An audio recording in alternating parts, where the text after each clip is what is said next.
Hello and welcome to The Big Fight. The Anna Hazare movement has perhaps been the biggest theme of this year. And now there's a fresh twist that seems to be taking place, with many of the members of Team Anna under attack. Kiran Bedi for inflated bills, Arvind Kejriwal, taxes, Prashant Bhushan already been attacked for some of his comments on Kashmir. Some people are calling this a smear campaign. Others say that those who demand scrutiny from others must be completely open for scrutiny themselves. Which of these views is actually correct? Joining us on The Big Fight today, Renuka Chaudhary joining us. Renuka, you're almost becoming a regular now on The Big Fight, I have to say. Medha Patkar also joining us. Ma'am, it's a pleasure and honor always to have you with us here on The Big Fight. And joining us here in the studio, Shazia Ilmi, member of Anna's movement. Great to have you with us. Dilip Padgaonkar, consulting editor of the Times of India. We have Kabir Bedi, somebody else who's been very closely associated with Anna Hazare's movement, been here on The Big Fight also talking about it. And Maxwell Pereira, former Joint Commissioner of the Delhi Police. Thanks, sir, for being with us as well. Shazia, is this a smear campaign and some things, people out to get Team Anna? Or at the end of the day, have certain members of Team Anna done things that they really shouldn't have done? Especially if they're asking questions of others. I think both are true. There is a vilification campaign. There is a smear campaign, and right from the doctored CDs to the income tax notices sent to Arvind Kejriwal, and then the new inflated travel bill story. What I feel is that whoever talks about as a part of crusade against corruption must come clean, clarify their stand, and must not be beyond reproach when it comes to personal integrity. But also we must see that the timing is suspect. That all these bills are being dug out of nowhere. Something pending for the last 10 years, so to speak. So this makes you wonder. So I think while the personal credibility of Team Anna members would undergo some kind of a dent or would get damaged, but they must also clarify... The timing is suspect. Would you go along with that, or at the end of the day, when somebody is standing and saying, we are demanding scrutiny, should they be prepared for the fact that someone's going to come and scrutinize them?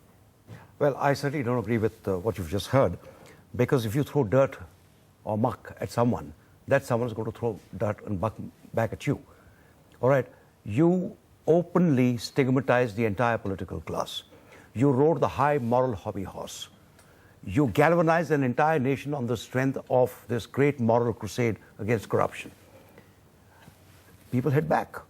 So Is there something wrong with hitting back? I think if someone hits you, the others are totally entitled to hit back. You should have seen the time when someone like Kiran Bedi was there, chastising the political class, making no distinction between politicians, chastising the bureaucracy. They've hit back. All right. Well, we did ask both Arvind Kejriwal and Kiran Bedi for come for this, so we're not able to do so. But Medha Patkar, let me just get your sense on this. Do you think in some way Kiran Bedi or Arvind Kejriwal or the others in the Team Anna have done something wrong, or is this a smear campaign? I don't know. I mean, I think much more facts would only take us to the logical end. But I would say that all of the committee members would agree that if there is anything done which is illegal, one should accept the fault and be ready for the consequences. As far as the allegations of the common funding of the movement is concerned, that was discussed in the Raleigh-Ganj Siddhi meeting, and the audit was concluded, is yet to be concluded, but it was decided on. And once that is out, anyone will be available for comments. Kabir, let me get you in on this. Where do you stand? Well, what I see is the oldest political trick in the book, which means if you are being questioned by somebody and pushed against the wall by somebody and you don't like it, you attack the credibility of the questioner. So I think that's essentially what's being done. They have had their pride wounded and they are fighting back through investigations. But let me also say, it may not just be the government itself.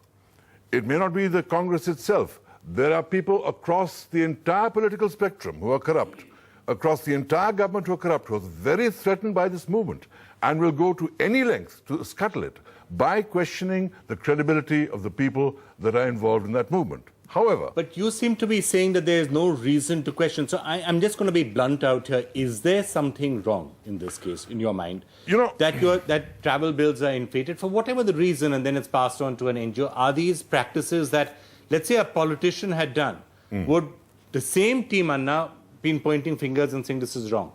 You can always find something wrong with somebody. There's a rule that says if you, in your home, employ anybody and pay them more than 5,000 rupees, you have to register yourself as an employer and pay a professional tax. I wonder how many people in this country who pay their domestics more than that go and do that. You can always find something wrong. Fine. It's the extent, and secondly, you have to look at the larger agenda here. Yes, you can say the issue of Kiran Bedi's tickets are debatable. They're not inflated travel bills. She was entitled to that ticket. She saved the money, whether she put it in her pocket or in the NGO. It doesn't worry me. NDTV's cricket app, Android and iPhone. Fastest scorecard, special analysis, and much more. Download free. ndtv.com/apps.